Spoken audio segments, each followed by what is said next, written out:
میں مکمل طور پر خاموش ہو گئی۔ بھائی نے مجھے کہا کہ میں نے جو کچھ اپنی آنکھوں سے دیکھا ہے کیا وہ سچ ہے؟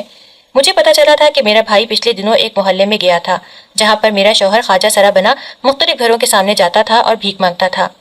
میں نے جب اسے بتایا کہ یہ سچ ہے تو وہ مکمل طور پر خاموش ہو گیا۔ یوں لگ رہا تھا جیسے اسے بھی یقین نہ آ رہا ہو۔ وہ مجھے کہنے لگا کہ آخر یہ سب کچھ کب تک چلتا رہے گا۔ سب سے زیادہ پریشانی اسے اس بات پر ہو رہی تھی کہ جب اس نے میرے شوہر کو پکڑا تھا تب اس کا دوست بھی اس کے ساتھ ہی تھا، اور میرا شوہر بہت ہی فخر سے ان لوگوں کو بتا رہا تھا کہ میں اپنی خوشی سے یہ کام کر رہا ہوں اور اس کام میں بہت زیادہ پیسہ بھی ہے، محنت سے میرا گزارا نہیں ہوتا اور زیادہ پیسے بھی ہاتھ میں نہیں آتے۔ اسے ذرا بھی شرم نہیں تھی کہ وہ ایک مرد ہو کر یہ ساری حرکتیں کر رہا ہے اور فخر سے دوسرے مردوں کو بتا بھی رہا تھا۔ بھائی کی بات سن کر میرا دل کیا کہ زمین پھٹے اور میں اس میں سما جاؤں۔ میرے پاس اسے کچھ کہنے کے لیے الفاظ ہی ختم ہو گئے تھے۔ میں نے خاموشی سے کال کاٹ دی اور موبائل سائڈ پر رکھ دیا۔ شام کو جب وہ دوبارہ واپس آیا تو میں اس پر چڑھ دوڑی اور اسے ڈانٹتے ہوئے کہا کہ یہ کیا طریقہ ہے، کم از کم تمہیں میرے بھائی کا تو تھوڑا سا خیال کرنا چاہیے تھا۔ تم آخر اسے یہ سب کچھ اتنے فخر سے کیسے بتا سکتے ہو کہ یہ سب کچھ تم اپنی مرضی سے کر رہے ہو؟ پہلی بات تو یہ کہ تمہیں اس کے سامنے ہی نہیں جانا چاہیے تھا اور اسے شک ہی نہیں ہونے دینا چاہیے تھا۔ تم نے نہ صرف اسے بتایا بلکہ اس کے ساتھ ساتھ اس کی دوست کے سامنے بھی میری ناک کٹوا دی۔ وہ بیزاریت سے میرے چہرے کی طرف دیکھنے لگا اور مجھے کہنے لگا کہ تم جیسی عورتوں سے مجھے شدید نفرت ہے، کبھی تو خاموش ہو جایا کرو، تمہاری یہ بک بک سن کر میرے سر میں درد ہونے لگتا ہے۔ اس دن میری اپنے شوہر کے ساتھ بہت زیادہ لڑائی ہوئی تھی۔ کافی دیر تک میں باہر ہی بیٹھی رہی تھی اور روتی رہی تھی۔ اس دن میں نے کھانا بھی نہیں بنایا تھا۔ رات 12 بجے کا وقت تھا جب وہ گھر دوبارہ سے واپس آیا۔ اس نے ہاتھ میں کھانا اٹھا رکھا تھا، خاموشی سے وہ اس نے سائڈ پر رکھ دیا اور مجھے کہنے لگا کہ جانتا ہوں کہ تم بھوک کی بہت کچی ہو، اس لیے بہتر یہی ہے کہ چند نوالے لے لو ورنہ بے ہوش ہو جاؤ گی۔ میں نے دوبارہ سے شکایتی نظروں سے اس کے چہرے کی طرف دیکھا۔ اس بار اس نے مجھ سے نظریں چرا لیں اور مجھے کہنے لگا کہ کیا تمہیں پتا ہے کہ میں یہ سب کچھ کیوں کرتا ہوں؟ میں نے تیزی سے نفی میں سر ہلایا اور تجسس سے اس کے چہرے کی طرف دیکھا۔ میں نے اسے کہا کہ اب اس بارے میں جاننا چاہتی ہوں، مجھے بتاؤ۔ اس نے ایک گہری سانس لی اور مجھے کہنے لگا کہ یہ جو تم گھر دیکھ رہی ہو یہ کبھی میرا تھا ہی نہیں، اور جو کچھ میں نے تمہیں اپنے والدین کے بارے میں بتایا ہے وہ سب کچھ بھی جھوٹ تھا۔ میرے خاندان میں میرے علاوہ کوئی بھی نہیں تھا۔ دراصل میں چھوٹا سا تھا جب میری ماں مجھے ایک دروازے کے سامنے چھوڑ کر چلی گئی۔ یہ بات مجھے اس عورت نے بتائی تھی جس نے مجھے 10 سال کی عمر تک پالا تھا۔ جب میں 10 سال کا ہوا تو اس نے بھی مجھے گھر سے باہر نکال دیا، کیونکہ میں شروع سے ہی ایک شیطانی دماغ کا مالک تھا۔ میں اس کے بچوں کو بہت زیادہ تنگ کرتا تھا اور انہیں بہت زیادہ مارتا تھا۔ ایک بار تو میں نے اس کے سب سے چھوٹے بچے کو جان سے مارنے کی کوشش کی تھی، جس کی وجہ سے وہ بہت زیادہ ڈر گئی تھی اور اس کے پاس اس کے علاوہ کوئی دوسرا راستہ بھی نہیں تھا۔ بچپن سے ہی مجھ میں انا بہت زیادہ تھی۔ میں نے 10 سال کی عمر میں ہی فیصلہ کر لیا تھا کہ اب دوبارہ سے اس کے پاس لوٹ کر نہیں جاؤں گا۔ چھوٹی سی عمر میں ہی میں محنت مزدوری کرنے لگا تھا، اخباریں بیچنے لگا تھا۔ ایک دن مجھے ایک خواجہ سرا مل گیا جس نے مجھے پالنے کا فیصلہ کیا۔ وہ مجھے اپنے اڈے پر لے کر چلا گیا۔ نہ جانے اس نے میرے ساتھ یہ بھلائی کیوں کی تھی۔ میں جب بھی اس سے پوچھتا تھا تو وہ مسکراتے ہوئے مجھے یہی کہتا تھا کہ تم مجھے پسند آ گئے ہو۔ میں نے جب تمہیں پہلی نظر دیکھا تو نہ جانے کیوں مجھے اپنائیت کا احساس ہوا، اسی وجہ سے میں نے تمہیں اپنے ساتھ رکھنے کا فیصلہ کیا۔ وہ خواجہ سرا کافی بوڑھا تھا۔ چونکہ وہ باقی خواجہ سراؤں کا سردار تھا، اسی وجہ سے کوئی اسے کچھ بھی نہیں کہتا تھا۔ تھوڑے ہی عرصے کے بعد اس نے مجھے کہا کہ میں بھی یہ کام شروع کر دوں۔ تب تو میں ہتھے سے ہی اکھڑ گیا اور اسے کہنے لگا کہ میرے لیے یہ سب کچھ ممکن نہیں ہے، میں کیسے ایک فضول جنس کا روپ دھار سکتا ہوں۔ وہ میری بات سن کر رونے لگا۔ وہ اتنا زیادہ رویا کہ میں ڈر گیا۔ مجھے یہی تھا کہ ایسا نہ ہو کہ اس کا دماغ کام کرنا ہی چھوڑ دے اور وہ روتے روتے بے ہوش ہو جائے۔ جب وہ خاموش ہوا تھا تب اس نے مجھے یہ بات کہی تھی کہ میں ہمیشہ ہی پچھتاتا رہوں گا کہ میں نے تمہاری مدد کی۔ مجھے اس وقت تمہاری مدد نہیں کرنی چاہیے تھی، بلکہ تمہیں بے یار و مددگار چھوڑ دینا چاہیے تھا۔ میں تمہارا استاد ہوں اور تم مجھے اتنی بے رحمی سے انکار کر رہے ہو۔ اس نے مجھے حد سے زیادہ ایموشنل بلیک میل کیا تھا۔ اس کے بعد وہ میری ذہنیت کے ساتھ کھیلنے لگا اور اس نے مجھے خواجہ سرا بننے پر مجبور کر دیا۔ بچپن سے ہی میں یہ کام کرنے لگا۔ جیسے جیسے میں بڑا ہوتا گیا اس کام میں بہت زیادہ ماہر ہو گیا، اور اب تو یہ حالات پیدا ہو گئے تھے کہ اس کام کے علاوہ میں دوسری غیر قانونی سرگرمیوں میں بھی ملوث ہو گیا تھا۔ میں لوگوں کے گھروں میں چوری بھی کرنے لگا تھا اور میں اتنی صفائی سے یہ کام کرتا تھا کہ کوئی مجھ پر شک ہی نہیں کر سکتا تھا۔ ہر بار میں مختلف خواجہ سراؤں کا روپ دھارتا تھا، اپنا نام تبدیل کرتا تھا اور جس جگہ پر میں ایک بار جاتا وہاں پر دوبارہ کبھی بھی لوٹ کر نہ جاتا۔ میرے پاس یہ بھی صلاحیت تھی کہ میں اپنی آواز بھی تبدیل کر لیتا تھا۔ جب دل چاہا عورت کی آواز میں بات کر لی اور جب دل چاہا اپنی آواز کو موٹا کر لیا۔ یہ کہہ کر وہ چند لمحوں کے لیے ٹھہر گیا اور پھر دوبارہ سے مجھے کہنے لگا، جس دن وہ استاد خواجہ سرا مرا تھا اس دن اس نے مجھے کہا تھا کہ اگر تم اپنی زندگی میں عیاشی کرنا چاہتے ہو تو اپنے اس کام کو کبھی بھی نہیں بھولنا، تم بہت زیادہ پیسہ کماؤ گے۔ اس نے میرے دماغ میں جرم کرنا بھر دیا تھا اور مجھے لگ رہا تھا کہ غیر قانونی طریقے سے ہی صرف پیسہ کمایا جا سکتا ہے۔ مرنے سے پہلے اس نے یہ گھر میرے حوالے کر دیا تھا اور اس کے علاوہ اپنی کچھ دولت بھی مجھے دے دی تھی۔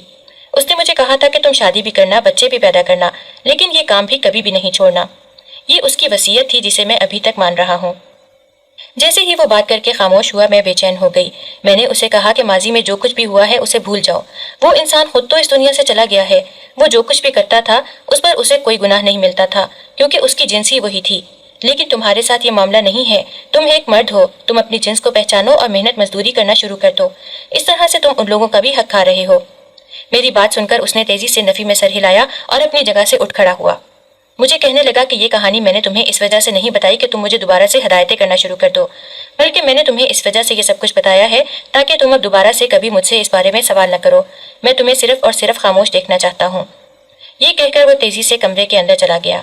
اگلی صبح جب میں سو کر اٹھی تو میرا دل بہت زیادہ گھبرا رہا تھا۔ مجھے لگ رہا تھا کہ آج کچھ غلط ہونے والا ہے۔ میں نے اسے کام پر جانے سے روکا تو اس نے مجھے انکار کر دیا اور ہمیشہ کی طرح اپنے کام پر نکل گیا۔ دن کا وقت تھا جب مجھے ایک کال آئی اور پتہ چلا کہ میرا شوہر دوسرے محلے میں ایک مشکل میں پھنس گیا ہے۔ جب میں وہاں پر گئی اور سامنے کا منظر دیکھا تو میرے قدموں کے نیچے سے زمین نکل گئی تھی۔ وہ انسان جو کہ کافی سال پہلے ڈیلیوری بوائے بن کر آیا تھا، وہ ایک پولیس والے کے روپ میں تھا۔ اس نے میرے شوہر کو ہتھکڑیاں پہنائی ہوئی تھیں۔ دراصل میرا شوہر ایک گھر میں چوری کرتے ہوئے پکڑا گیا تھا اور اس کے علاوہ اس پر ایک اور جرم ثابت ہو گیا تھا کہ وہ لڑکیوں کو دوسرے ملک اسمگل کیا کرتا تھا۔